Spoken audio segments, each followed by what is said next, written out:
آداب جمعہ 15 ہیں، 15 ہیں. پہلا یہ کہ اس کے لیے جمعرات کے روز اور جمعہ کی رات ہی سے تیاری شروع کر دے. یعنی نیت کیا ہونی چاہیے کہ مجھے کل جمعہ پڑھنا ہے، اور اس کے لیے میں اب سے اہتمام شروع کروں، تاکہ کوئی وجہ ایسی نہ بنے، کوئی چیز ایسی رکاوٹ نہ ہو کہ جو جمعہ کی نماز میں خلل انداز ہو. دوسرا، جمعہ کے دن غسل کرے، اور غسل میں بہتر یہ ہے کہ جمعہ کے وقت سے تھوڑا سا پہلے غسل کرے تاکہ نماز سے پہلے بالکل صاف ستھرا ہو، فریش ہو. تیسرا، بدن کو پاک صاف کر کے خوشنما بنائے، یعنی زینت کا بھی اہتمام کرنا چاہیے کیونکہ اہم دن ہے.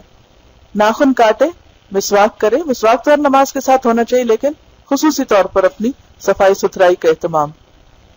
خوشبو لگائے اور اپنے بہترین کپڑے پہنے. چوتھا یہ کہ جمعہ کے لیے نماز کے وقت سے کچھ پہلے روانہ ہو اور پیدل جائے.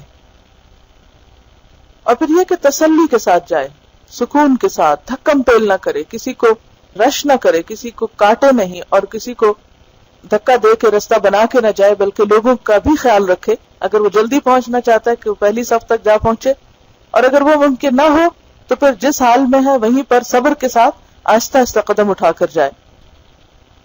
پانچواں یہ کہ لوگوں کی گردنیں نہ پھلانگے اور معقول گنجائش کے بغیر دو آدمیوں کے درمیان میں نہ بیٹھے.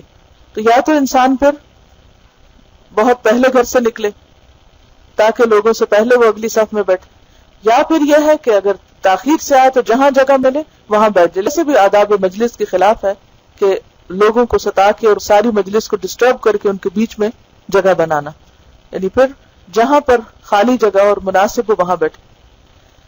چھٹا یہ کہ کسی نمازی کے آگے سے نہ گزرے، اگر کوئی نوافل وغیرہ پڑھ رہے ہیں تو اس صورت میں آگے سے نہ گزرے. ساتواں یہ کہ پہلی صف میں بیٹھنے کی کوشش کرے، اگر وہاں کوئی قباحت محسوس کرے تو پیچھے بیٹھنے میں کوئی حرج نہیں، یعنی کوئی گناہ نہیں. آٹھواں یہ کہ جب امام اپنے حجرے سے باہر نکل آئے، یعنی امام کے ممبر پر آنے کے بعد اپنا ذکر اور اپنی تسبیح اور قرآن کا پڑھنا اور نوافل ختم، اب وہ کیا کرے؟ خطبے کی طرح متوجہ ہو جائے. الا یہ کہ آپ مسجد میں داخل ہوئے ہیں اور مسجد میں داخلے کے نفل جو ہیں وہ آپ پر واجب ہیں تو وہ ادا کر لیں.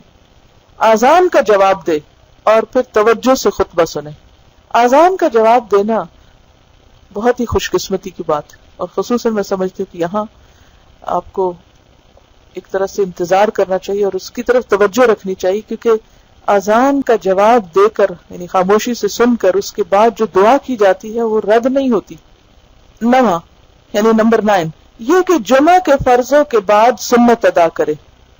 اصل میں جمعہ سے پہلے جو آپ پڑھتے ہیں نا رکعتیں، وہ مسجد کے داخلے کی ہوتی ہیں ایک طرح سے، اور جو بعد کی ہوتی ہیں وہ جمعہ کی سنتیں ہوتی ہیں. وہ کتنی ہیں؟ وہ 2 بھی ہو سکتی ہیں، وہ 4 بھی ہو سکتی ہیں، وہ 6 بھی ہو سکتی ہیں. ٹھیک ہے، تو 2 کر کے 2، 4 اور 6. 10واں یہ کہ عصر کی نماز پڑھنے تک مسجد میں ٹھہرے، یعنی افضل ہے اگر ایسا کر سکے. لیکن اگر نہ کر سکے تو بھی حرج نہیں، کیونکہ قرآن مجید میں آتا ہے کہ فَإِذَا قُضِيَتِ الصَّلَاةُ جب نماز پڑھی جا چکے یعنی پوری کی جائے، فَانْتَشِرُوا فِي الْأَرْضِ تو زمین میں پھیل جاؤ. یہ اللہ کا حکم ہے. وَابْتَغُوا مِنْ فَضْلِ اللَّهِ اور اللہ کا فضل تلاش کرو، یعنی جا کے اپنے کام کاج کر سکتے، کیونکہ پہلے کیا حکم دیا گیا تھا کہ جب اذان ہو جائے تو کام بند کر دو. وَذَرُوا الْبَيْعَ تو اس کے جواب میں اب یہ کہا جا رہا ہے کہ جب نماز ہو چکے فَانْتَشِرُوا فِي الْأَرْضِ تو زمین میں منتشر ہو جاؤ، بکھر جاؤ. وَابْتَغُوا مِنْ فَضْلِ اللَّهِ اور اللہ کے فضل میں سے تلاش کرو، یعنی اپنا کام دوبارہ شروع کر لو. وَاذْكُرُوا اللَّهَ كَثِيرًا اور اللہ کو کثرت سے یاد کرو. کہاں؟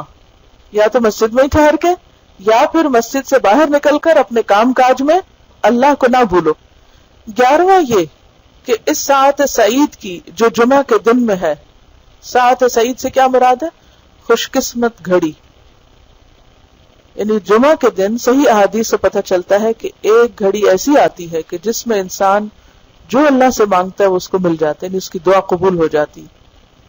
تو کہتے ہیں کہ حضور قلب اور ذکر الہی سے طلب کرے، کہ اللہ سے دعا کرے کہ وہ گھڑی اس کو نصیب ہو.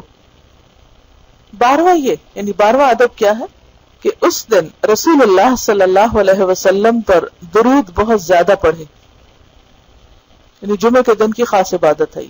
13واں یہ کہ سورۃ کہف پڑھے.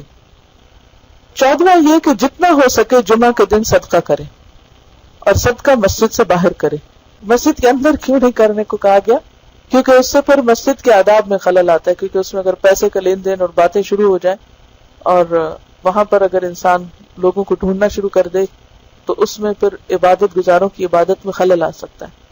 15واں یہ کہ جمعہ کے دن کو آخرت کے اعمال کے لیے رکھے اور دنیا کے تمام کام اس دن چھوڑ دے.